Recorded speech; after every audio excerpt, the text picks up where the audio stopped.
Assalamualaikum semuanya. Pada tahun 2008, Indonesia digegerkan oleh kasus Ferry Idam Heniansyah alias Rian Jombang. Kasus Rian pertama kali terkuak pada Juli 2008 ketika 7 potongan tubuh manusia ditemukan dalam 2 tas dan kantong plastik di dekat kebun binatang Ragunan, Jakarta Selatan.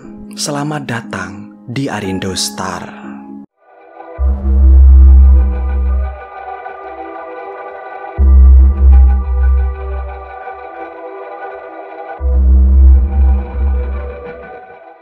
Ketika masih di bangku sekolah, Rian dianggap sebagai anak yang berprestasi. Tapi ketika masuk SMA, kepribadiannya mulai berubah jadi tertutup.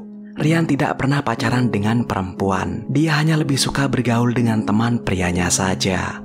Orang tuanya tidak pernah tahu ada keanehan dalam diri Rian. Tapi beberapa temannya menyadari bahwa Rian adalah seorang gay.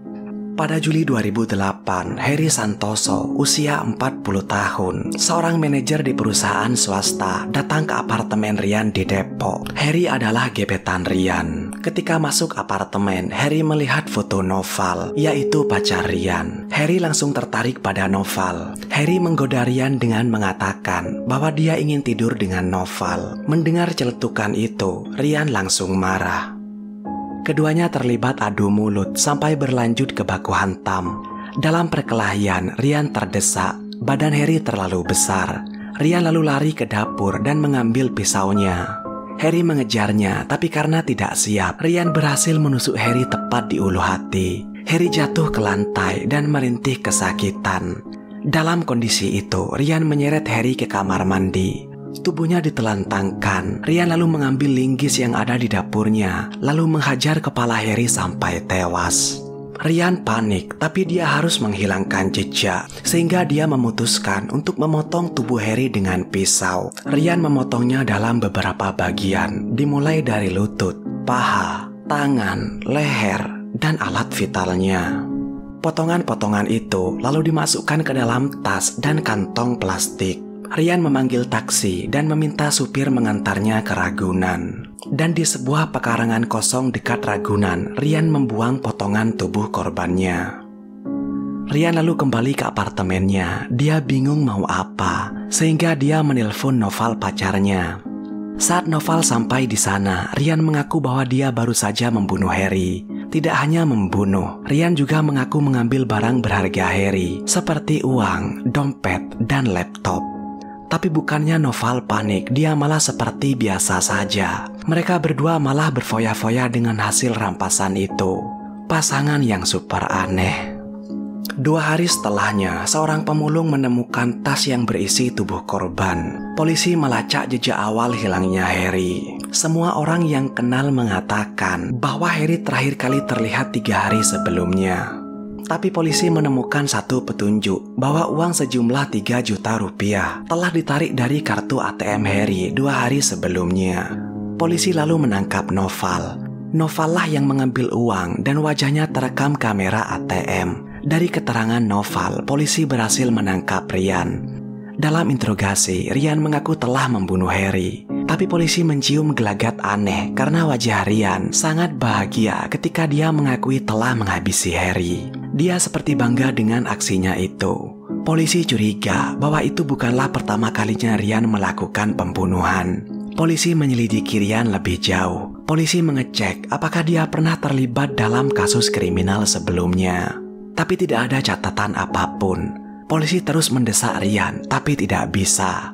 Rian hanya tersenyum sambil mengatakan bahwa dia hanya melakukan satu pembunuhan saja. Sampai akhirnya polisi mendekati Rian dengan jalan religius. Ustadz didatangkan untuk bicara dengan Rian dan itu membuahkan hasil. Rian mengakui bahwa di Jombang dia telah menghabisi 10 korban lain dan menguburkan 9 diantaranya di halaman belakang rumahnya. Pembunuhan itu dilakukan dari tahun 2006 sampai 2008. Tapi beda dengan kasus Heri, aksi brutal Rian di Jombang didasari motif ekonomi. Walaupun ada juga masalah personal. 9 korbannya pria dan 1 wanita.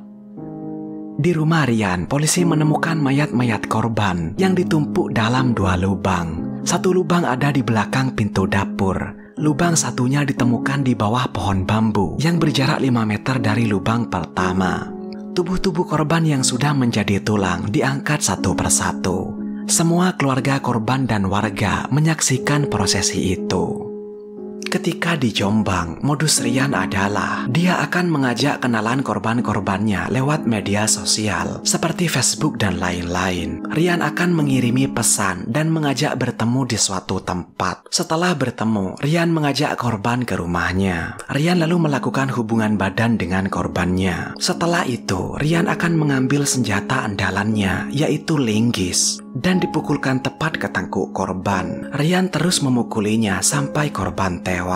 Setelah itu, Rian merampas barang berharga korban dan menguburkan korban di halaman belakang saat dini hari. Kasus Rian juga mengungkap kasus polisi salah tangkap. Pada 29 September 2007, warga melaporkan penemuan mayat tak dikenal di kebun tebu desa Bandar Kedung Mulyo, Jombang. 2 hari sebelumnya, polisi menerima laporan orang hilang bernama Moh Asrori atau Aldo. Dan pihak keluarga mengkonfirmasi bahwa jasad itu adalah Aldo. Berbekal keterangan keluarga, polisi tiba-tiba menangkap Kemat, David, dan Maman Sugianto. Polisi mengatakan merekalah pelakunya. Motifnya adalah karena Aldo tidak mau diajak kencan. Baik Aldo maupun 3 tersangka adalah gay. Seperti salah tangkap pada umumnya, ketiga tersangka juga mendapatkan perlakuan tidak menyenangkan. Mereka ditekan untuk mengakui kejahatan yang tidak mereka perbuat. Di persidangan, Kemat dan David tidak menyangkal tuduhan jaksa. Diamnya 2 orang itu diyakini karena trauma selama proses penyidikan. Hakim tetap menjatuhkan vonis pada Kemat dan David. Kemat dihukum 17 tahun, sedangkan David 12 tahun. Tapi kebenaran sesungguhnya terungkap ketika Rian mengaku bahwa dialah yang menghabisi Aldo. Motifnya adalah karena Rian tersinggung Aldo menganggapnya jelek. Rian mengajaknya kencan, tapi Aldo menolak. Aldo juga menyebut Rian seperti kucing. Entah apa maksudnya.